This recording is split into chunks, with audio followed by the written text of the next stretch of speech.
what we are looking at is the user interface of Turbo Design 1, which is the 3D inverse design code, and we will use it to design the rotor and nozzle for the radial inflow turbine.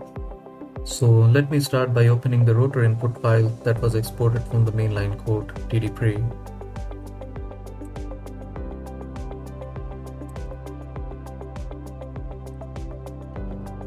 As you can see, all these specifications here, like the flow rate, RPM, etc., have already been filled in from the tdpre file, and we can also see the meridional shape, which again comes from the mainline code along with this 2D grid, which is automatically created. And the solver is actually a 3D code, and even though we don't have a numerical grid in the tangential or pitchwise direction, it solves the equations using discrete Fourier transforms, and that's why the code is very fast and it's numerically quite efficient. Now we support different types of blade thicknesses, such as normal and tangential. And in terms of type, we have the simple constant thickness as well as more complex distributions like Naka profile and flexible control points. And actually this possibility to specify thickness as part of the inverse design is very useful because it guarantees structural integrity. And if you have some existing thickness profile, then you can import that as well using this option here.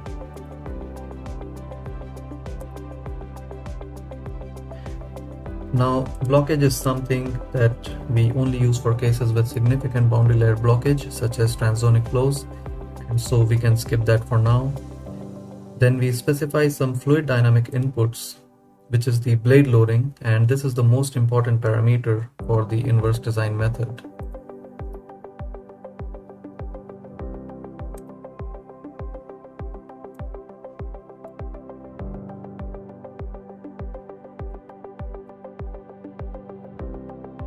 Here we first specify the span-wise RVT star, which is the swirl distribution from the hub to tip. So here 0 span-wise location is the hub and 1 is the tip, and we are imposing the span-wise swirl distribution at the leading edge and the trailing edge of the blade row. So 0 swirl at the outlet means a purely axial flow, and if you recall the Euler turbomachinery equation, the difference in RVT star between the inlet and the exit gives you the specific work of the blade row. And this is important because it means that every design coming out of TD1 respects your required duty point.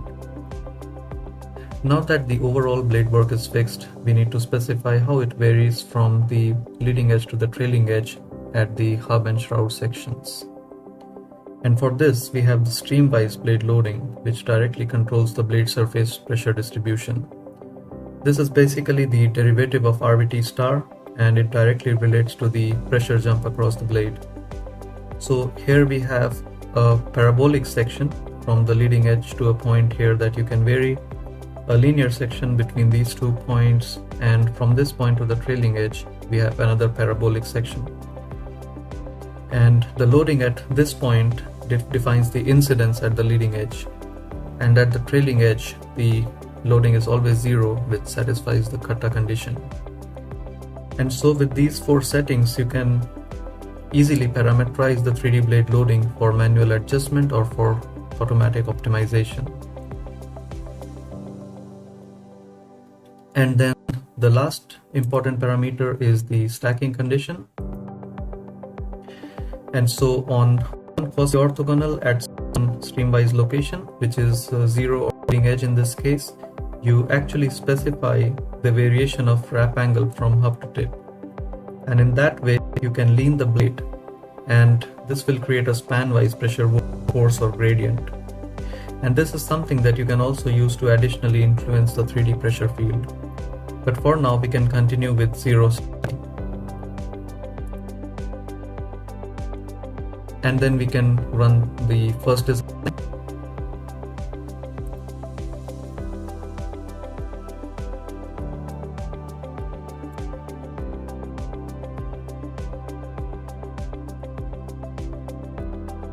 Now, even though the program is fully 3D, it runs very quickly within 10 seconds or so, and it gives you the blade geometry and also quite an accurate inviscid flow information.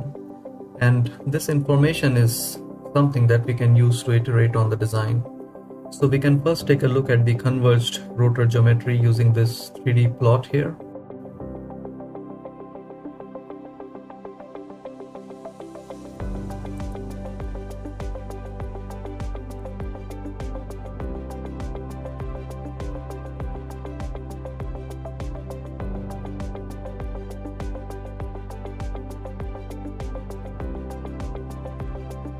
And then we can also create 2D plots of, let's say, surface pressure at the hub and shroud.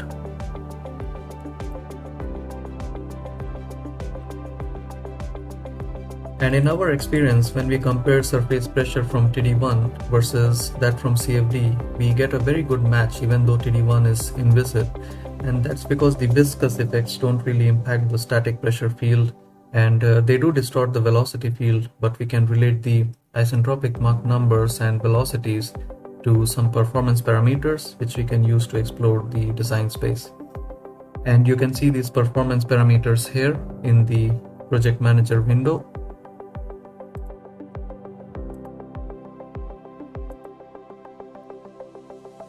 Such as indicators of secondary flow, diffusion, profile, and leakage loss, and geometry parameters such as throat and lean.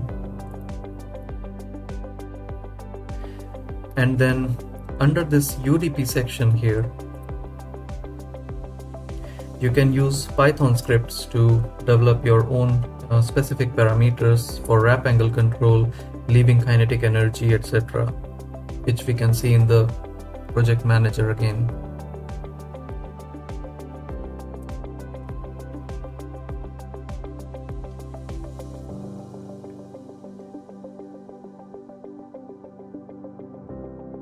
And then finally, the selected design can be verified with CFD and FE analysis. And for this, the geometry can be directly exported from Turbo Design 1 to different format files that are needed for mesh generation.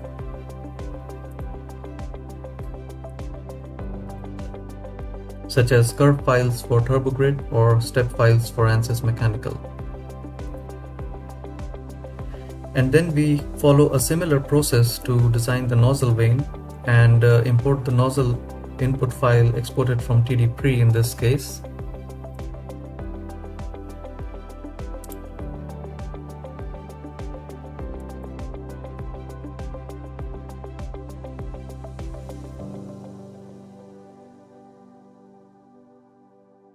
And now all the settings are updated for the nozzle. So we can have a look at the meridional shape, and then the thickness,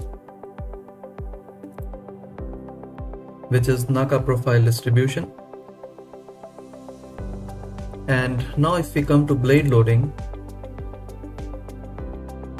we can see that the span-wise RVT star at the rotor trailing edge is the same as at the rotor leading edge, which automatically ensures a good matching between the two components. And the stream-wise loading is slightly up-loaded with a leading edge incidence to reduce the profile loss. And then we can again stick with zero stacking in this case, and then generate the nozzle vane like this.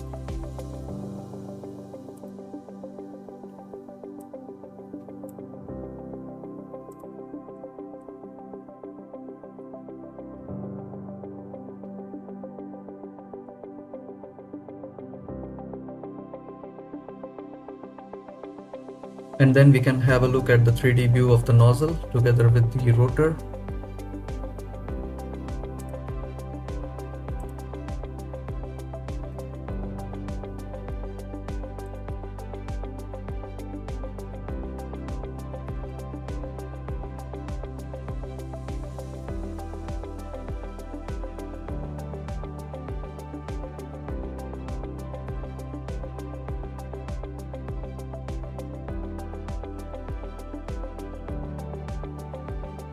And then just as for the rotor, we can check the 2D surface plots and the performance parameters.